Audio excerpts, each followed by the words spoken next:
Good Tuesday afternoon, and thanks for joining us on Kare 11 News Now. I'm Lauren Lemanchek. New this afternoon, Governor Walz unveiling his plan to overhaul Minnesota's Human Services Department. Walz says he wants to strengthen program integrity with the Department of Human Services by centralizing what he calls a complex and confusing system. And this is not as simple as, well, people didn't care and they weren't watching, whatever. A lot of these are structural barriers or the divisions of how they go once they go to the counties, once they go to the managed care organizations, that we believe that there are better models, there's better technology. It's not going to be without its challenges. Just upgrading those legacy computer systems is a huge undertaking, but they needed to be done. They needed to be done a long time ago, but I think this is the opportunity now all in one to take care of it.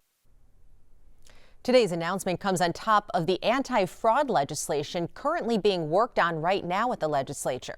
That legislation includes increasing penalties for stealing public funds and expanding the ability to audit DHS funds. Today's announcement comes just one day after the DHS employee who blew the whistle on fraud in the state's social services programs all the way back in 2019 shared her story in front of lawmakers. In about 6 minutes of testimony, Faye Bernstein says she faced retaliation from leadership at the Department of Human Services when she flagged irregular contracts and activity. But instead of investigating her concerns, she says the department investigated her. Back in 2019, Kare 11 reported on Bernstein and the issues she raised. She says the department concluded she was questioning the competency of leadership in holding up contracts that had compliance problems, and she was walked out of the building. Bernstein says she believes there will be no change at DHS without mass firings of leadership. I do not see how we can come through this without a massive change at the Department of Human Services in our leadership. There just really simply has to be firings. And I hate to say that. I hate to see people fired. But there is no other way to turn this around. According to the chair of the Fraud Oversight Committee, Kristen Robbins, no members of DHS showed up at that hearing. Developing today, Secretary of War Pete Hegseth says Iranian leaders are, quote, desperate and scrambling, and that the U.S. and its allies are winning the war in Iran, and that today will be the most intense day of strikes in the region. Ultimately, the aftermath is going to be in America's interests, our interests. We won't live under a nuclear blackmail scenario of conventional missiles that can target our people, which is why the objectives have been scoped from the beginning. Missiles, missile production, a defense industrial base, Navy, all in service of ensuring they don't have nuclear power projection capabilities. That's what matters to President Trump. That's what matters to the American people. And ultimately, that's why we're so laser focused on ensuring those objectives and those objectives alone are met. The strikes come as Iran launches its own wave of attacks against Israel and the Gulf, and as confusing messaging about the war comes out of the White House. NBC's Matt Bradley is in Tel Aviv with details. We're now in day 11 of this conflict between Israel and the United States on one side and Iran on the other. And so far, we've heard from Defense or War Secretary Pete Hegseth saying in a live address that this could be the most blistering day yet. It sounds as though the United States has no plans to relax their attacks on the Iranians. But this comes a day after President Trump said that all of this could wrap up soon. Well, this isn't the first time that we've heard mixed messages from the same administration executing the same war. Whether or not the Americans do decide to relax their attacks against the Iranians, the Israelis have said, and we heard this from Benjamin Netanyahu, that they will continue their attacks against Iran regardless of what the United States does, whether or not they do decide to lighten the load and lighten their attacks on Iran. Meanwhile, Israel is continuing to execute its offensive in the northern border over in Lebanon, where Hezbollah has been firing back into Israel. We got one report of an incoming projectile from Lebanon just yesterday. That conflict is causing chaos and hardship in Lebanon, with about 500,000 people displaced. Hundreds more have been killed. This looks like the Israelis are going to continue to take Hezbollah to task. Many people we've spoken to say they're hoping that this could finish Hezbollah once and for all. Matt Bradley, NBC News, Tel Aviv. The war in Iran is having a huge impact on gas prices. AAA shows gas prices in Minnesota are now averaging $3.25 per gallon. That's a quarter more per gallon compared to this time last week. Some relief could be coming down the pipe, though. Oil prices dropped sharply Monday after President Trump signaled the war in Iran could be ending soon. However, if it persists, higher gas prices will too.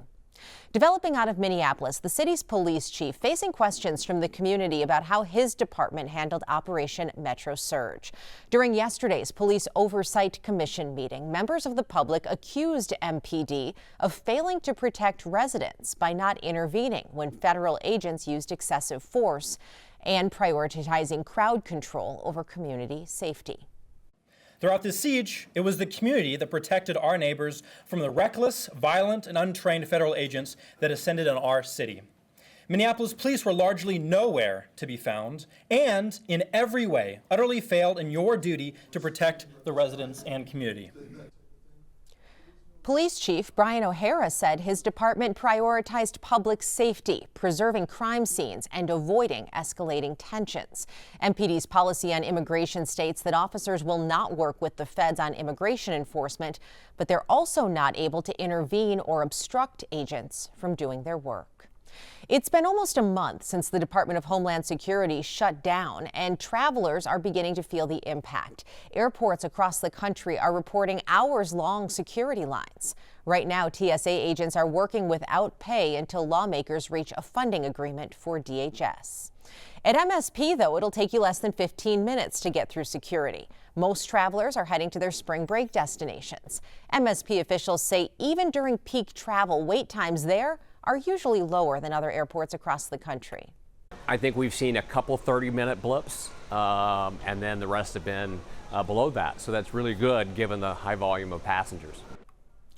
Officials say the last weekend of March will be the busiest this spring break. Early mornings between 4 and 6 a.m. are usually the busiest time of day.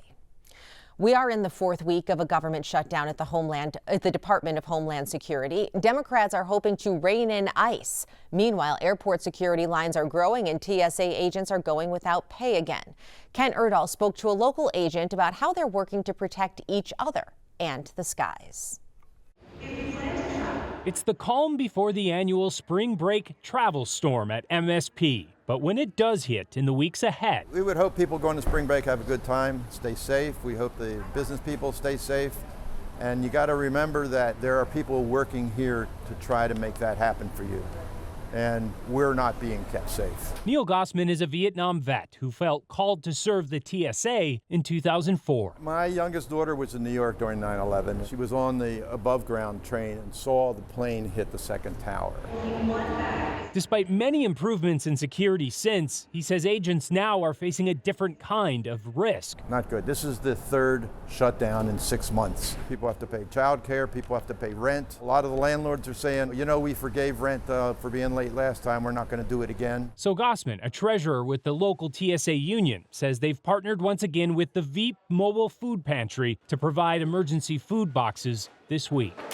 They're going to have to do what they have to do to feed their families. In other markets like New Orleans, it's already led to staffing shortages and lines that stretched into the parking garage this weekend, causing many to miss flights. Even longer wait times in Houston led the airport to warn travelers to arrive 4 hours early. What's staffing like right now for you guys here? Washington says we're overstaffed here. That doesn't seem right to us, but they want the staffing reduced here. This may be a means for them to push people out. It's not clear to us. What is clear is that optimism for a deal in Washington has fallen, while fears about threats related to another military conflict in Iran keep rising. This country learned that lesson 20-some years ago about not paying attention to security threats, and it seems like a lot of people have forgotten that lesson. Now there's aggravated issues that we have to be concerned about. I think people need to get serious about running things right and making sure the people who are keeping people safe have their minds on their jobs.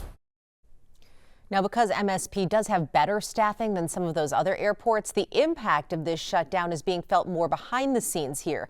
But Neil says several people did take early retirement last year, and he himself is nearing retirement and only works part-time right now. So he says the biggest concern is for fellow agents, some of whom have had to take on second jobs during previous shutdowns. It's Pride Night at Grand Casino Arena. The Wild are back home hosting Utah, and it's the first game for their new value pack ticket. The offer starts at $75 and includes a ticket to the game, a Sheboygan hot dog, Dutch Crunch chips, and soda. Tonight, you'll also have to look for the new Quinnesota meatball stand, offering an Italian sub and Italian and Swedish meatballs. These new bites are going toward a good cause. $1.43 does go back to our Wild Foundation to support youth hockey and the firefighters in our community as well. Super excited about that. We checked just before the newscast, and there are still some value pack tickets available for tonight's game. There are 4 more on the schedule this season. Stick with us. There's more news and weather coming up after the break.